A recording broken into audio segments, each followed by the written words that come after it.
All in? All in? All in? All in.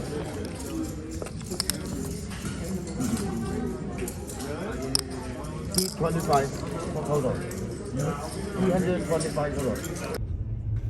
Welcome back to the vlog. Today we're headed over to Lucky Chances Casino in Coma, which is just south of San Francisco. Mariano from Southern California is supposed to be coming up to play at Lucky Chances between 12 and 5.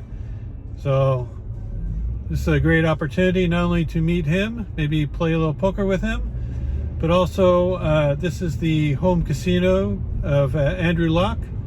If you haven't seen his channel, awesome channel, great content. Also, Kenichi from K&N Poker plays there a lot also. He's been kind of busy lately, so I don't know whether he'll be there, but if he is, I hope to see him. I'm planning on playing a little 3-5 no limit. Mariano is trying to start a 5-10 game, I believe. So if we run it up in the 3-5, maybe we'll hop over and play a little 5-10, which is too big for our bankroll, but you know, gotta take a shot once in a while. So anyway, sit back, relax, enjoy. Here it comes. About a 2-hour drive from my house to Coma, crossing the Bay Bridge right now. Interesting fact about Coma. It is the cemetery capital of the world. It has more cemeteries and more people buried there than people above ground. In fact, the people buried there outnumber the citizens of Coma by 1,000 to 1. And Lucky Chances is located basically in the center of them all. The good news is none of the neighbors complain about the traffic.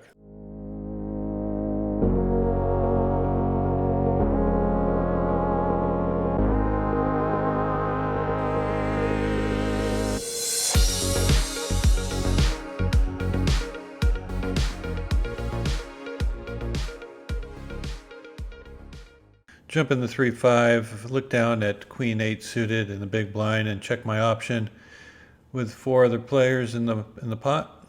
Flop comes 10-9-7, so we've got a open ender with a backdoor flush draw. We check it and it gets checked around. Turn card is a good one. It's a jack. I decided to go for a check raise, and player bets out 20. It gets folded back to me, and here I'm supposed to go ahead and put in the check raise and get some value out of an 8. But instead I decided to play a little passively and put in the call and go for a check raise on the river. Of course, the river card is a king of diamonds. That ruins my entire plan. I didn't think he would bet, so I decided to go for value, which is probably another mistake on top of the one I made by not check raising. And he thinks for a little bit, shows me an 8 and folds. So I missed my chance for the check raise on the turn. I lead out and chase him away on the river. Just about everything you can do wrong on a hand, I did it here. I've been card dead for about 40-45 minutes right now. Only things I've been picking up are like small pairs where I would either have to call a raise pre-flop or sometimes I would put in a raise. Finally, I get tired of sitting around on my hands and waiting for something to happen. I decide to make something happen. Person opens for a raise to 15. I 3-bet him to 60. I get one caller from middle position, and the player from the cutoff also puts in the call. I wouldn't recommend this play. Ace-8 offsuit is definitely not a hand you want to be messing around with. They both check to me. I figure, well, in for a penny and for a pound. Once I started this, I got to finish it. So I lead out for 80, and the first player in middle position puts in the fold, and now the cutoff puts in the call. I really don't feel he has anything strong. I do have the ace of hearts as the nut flush blocker, so hands like ace queen, ace jack of hearts are not possible. He could have queen jack, or he could have a underpaired to the king. When the turn card comes is a 3 of spades, I was going to end up barreling, but then I realized my stack to pot ratio was about 1-to-1, and I did not feel like jamming in that. It probably was the better bet, maybe just a lead for 120, but I checked it back and we see a river card of a jack of hearts. He bets out 80, which I thought was very weak, and here with the nut heart blocker, I decided just to jam. I really hope he doesn't have much. I don't think he has more than a one pair type of hand. And the way I played this, it definitely could be a flush. So like ace queen of hearts, ace 10 of hearts, definitely in my range. As he folds, I kind of flash him that I had the ace of hearts. I wanted him to think that every time I bet, it's a good laydown. And I dragged this pot, but I think I played it poorly, and definitely would not recommend playing your hand this way. I was just playing my image at that time. There's a limper from middle position and one from late position. I look at king jack offsuit, decide to raise to 25 from the button, get called by the small blind and the two limpers. So we go four ways to a flop of jack 8-7 with two spades. Good flop for our hand. We do have top pair, second best kicker. Small blind open jams for $109. The other players quickly fold and it comes back to me. I double check to make sure I have the jack of spades. The only thing I'm really worried about is a player having a hand like 7-8 suited and flopping two pair. I don't think they would do this with a 9-10. And they don't have a jack with a flush draw because I have the jack of spades in my hand. So I think it's a clear call. Most likely I'm up against some sort of combo draw. And so I flick in the chips and we get to see a run out. As soon as I call, he turns over his hand. He has 5 deuce of spades. Turn card comes, gives him additional equity with the 6 of clubs, but the river is a blank 8 of hearts. And so we take this one down with our pair of jacks and on to the next hand. I'm on the button with king 9 of diamonds. There were two limpers. I decided to limp from the button with my king 9. The small blind now makes it 30. The limpers put in the call and so do I. So we're going to head four ways to a flop with 125 in the pot. So the flop is good. It's 10 high with 2 diamonds. So we got the second nut flush draw. The original raiser puts in the check and so do the other two players. For some reason I decided to check this back, I guess to protect my my flush range. I don't know. I really needed to bet this. Turn card comes as a 9 of clubs. So now I make second pair with a second kicker and the flush draw, and the original raiser leads out for 110. So now I'm sitting here with second pair with a good kicker and this player leading into me. I think he's most likely has some sort of draw and is taking a big stab at it with 2 overcards. He might have a hand like queen jack of diamonds, but I thought he would probably bet that. Either way, I think I'm ahead, and I think that if he misses, he's going to end up bluffing the river. River card that comes out is really bad. It's a jack. So all those hands that I mentioned before now make at least a pair of jacks. He leads again for 200. I kind of watch him for a while. I'm thinking if he had a hand like queen jack, I don't think he could really lead with that one pair. He would probably check it and put in his check call range. So I thought about raising him here. I thought about shoving, but then I decided that he could have a hand like king queen. So I ended up folding, and he flashed that he had king queen that hand. So we're under the gun with 2 jacks, put in the raise to 15, get a bunch of callers. Can't seem to get anything going. I've been playing too passively, been not being aggressive enough. So I wanted to be aggressive with this hand when the flop came. But wow, you got 5-way action and you get a flop like king 10-8, and I just couldn't lead into four other players. So I check it and it gets checked around and I go, oh boy, good, we have a shot at this thing. And then the turn card comes as an ace.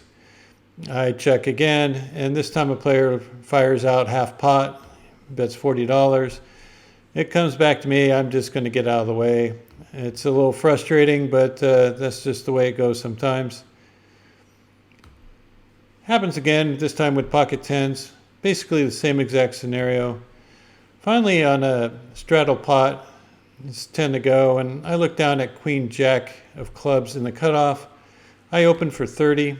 Only the $10 straddler puts in the call. Flop is 8-5-3, and he fires out $40. He is a new player to the table. I haven't played with him at all. He seems to know what he's doing, though. He's putting pressure on my range. He knows that doesn't really hit it. But with a backdoor straight draw, backdoor flush draw, and 2 overcards, I'm going to, peel one off. Turn is 4 diamonds. He bet 60 this time. Not much I can do with this hand. Didn't pick up any additional equity. I'm just going to have to let this one go and chalk this one up for his good play. He's betting his range and I cannot continue with mine. Andrew Lok came by to say hello to me, and I got a nice photo of the two of us. He is a fantastic player and has a wonderful YouTube channel. If you haven't seen it, please check it out. I really enjoy his stuff. Not only is he a hell of a nice guy, but he is a very powerful player. I learned a whole bunch from watching his videos. After taking a little break, I came back to the table and looked down at 2 jacks. Decided to raise it up in the hijack and only get 1 caller from the player in the small blind. Flop comes ace high, all 1 suit, and they were all black. I decided to go ahead and c-bet it and just take this one down. It's the first time I won with a big pair all day long. It's been a very long time since I got involved in a hand. There is a $10 straddle on the pot and 1 player limps, and then the player who posted in late position puts in a raise to 35. I really don't give him too much credit for having a strong hand. I just figure he would be doing this with a wide range. So when it's folded to me in the small blind, I decided to squeeze. I make it 110. Looking back on this, I think I should be making this larger than 110, probably close to 140 to 150 to really put pressure on his holdings. It's folded back around to him, and he thinks for a very long time before deciding to put in the call.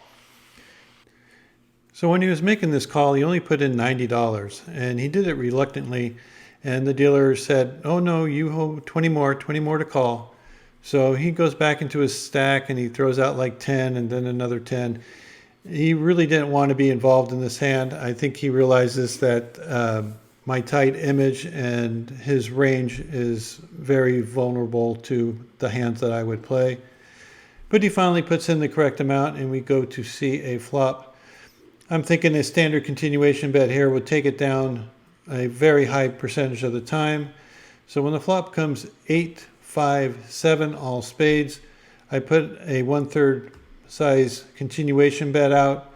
And if he doesn't have a spade or he doesn't have a pair, I don't see how he can continue. He quickly glances at his cards before finally throwing them in the muck. So I win another pot based on aggression. Every time I played the hand timidly, I got punished, and when I played it aggressively, I got rewarded. So play aggressive. So I would say my play today was pretty poor. I would give myself a C on grading myself. I wasn't aggressive enough in the spots I needed to be. It cost me money. I could have extracted a lot more value. I picked up pocket aces and played it like a total donkey. Really not happy with my overall play. Hey guys, thanks for watching today. We played for almost 4 hours, in for the game for 500, out for 800. So we got a $300 win. It was really fun to meet Mariano and talk to him. He was playing the 5-10 game. It started as soon as he walked in the door, and Andrew Lok stopped by and he said hello to me. You know, he's a fantastic player. If you haven't seen his vlog, I'm sure you have, but if you haven't, you should really check it out. He's an excellent player and a hell of a nice guy. So we chatted for a little bit.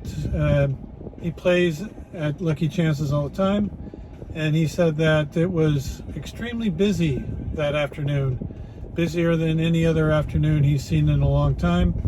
And I guess it all because of Mariano was showing up. Or it could have been because I was showing up, but you know, you never know. Anyway, thanks for watching. Appreciate your support. If you haven't liked and subscribed, please do so. It really helps out the channel. And we'll see you next time.